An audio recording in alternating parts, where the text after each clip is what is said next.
ಇವತ್ತು ನಾವು ಮಂಗಳೂರಿನ ಫೇಮಸ್ ಚಿಕನ್ ಉರುವಲ್ ಮಾಡೋದಕ್ಕೆ ತುಂಬಾ ಈಸಿ ಹಾಗೂ ಟೇಸ್ಟ್ ಅಂತೂ ರೆಸ್ಟೋರೆಂಟಲ್ಲಿ ಮಾಡ್ದಂಗೆ ಇತ್ತು. ಇದನ್ನು ಮಾಡೋದಕ್ಕೆ ಮೊದಲಿಗೆ ಬಿಸಿ ನೀರಲ್ಲಿ ಸೋಕ್ ಮಾಡಿದ 25 ಬ್ಯಾಡಗಿ ಮೆಣಸನ್ನು ಈ ರೀತಿ ನೈಸ್ ಪೇಸ್ಟ್ ಮಾಡ್ಕೋಬೇಕು. ಈಗ 1 kg ಚಿಕನ್ ತಗೊಂಡು ಉಪ್ಪು, 1/2 ಟೇಬಲ್ ಸ್ಪೂನ್ ಅರಶಿಣ, 1.5 table spoon garam masala, 1 table spoon ಜೀರಿಗೆ, 2 ಟೇಬಲ್ ಸ್ಪೂನ್ ಕೊತ್ತಂಬರಿ, 1.5 ಟೇಬಲ್ ಸ್ಪೂನ್ ಶುಂಠಿ ಬೆಳ್ಳುಳ್ಳಿ ಪೇಸ್ಟ್, ಕೊನೆಗೆ 1 ನಿಂಬೆಹಣ್ಣಿನ ರಸ ಹಾಕಿ ಚೆನ್ನಾಗಿ ಮಿಕ್ಸ್ ಮಾಡಿ ಹಾಫ್ ಆನ್ ಅವರ್ ಮ್ಯಾರಿನೇಟ್ ಮಾಡೋದಕ್ಕೆ ಬಿಡಿ.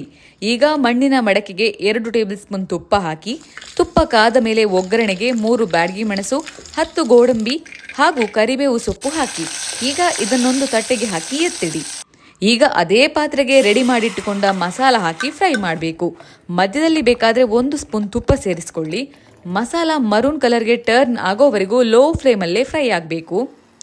ಈಗ ಸ್ವಲ್ಪ ಉಪ್ಪು ಹಾಗೂ 1 ಚಮಚ ಬೆಲ್ಲ ಹಾಕಿ ಮಿಕ್ಸ್ ಮಾಡಿ. ನಂತರ ಮ್ಯಾರಿನೇಟೆಡ್ ಚಿಕನ್ ಹಾಕಿ ಚೆನ್ನಾಗಿ ಮಿಕ್ಸ್ ಮಾಡಿ.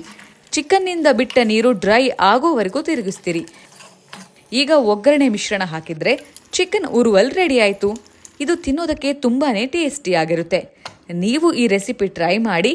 ಡೀಟೇಲ್ಡ್ ರೆಸಿಪಿ ಕ್ಯಾಪ್ಷನಲ್ಲಿದೆ, ಚೆಕ್ ಮಾಡಿ.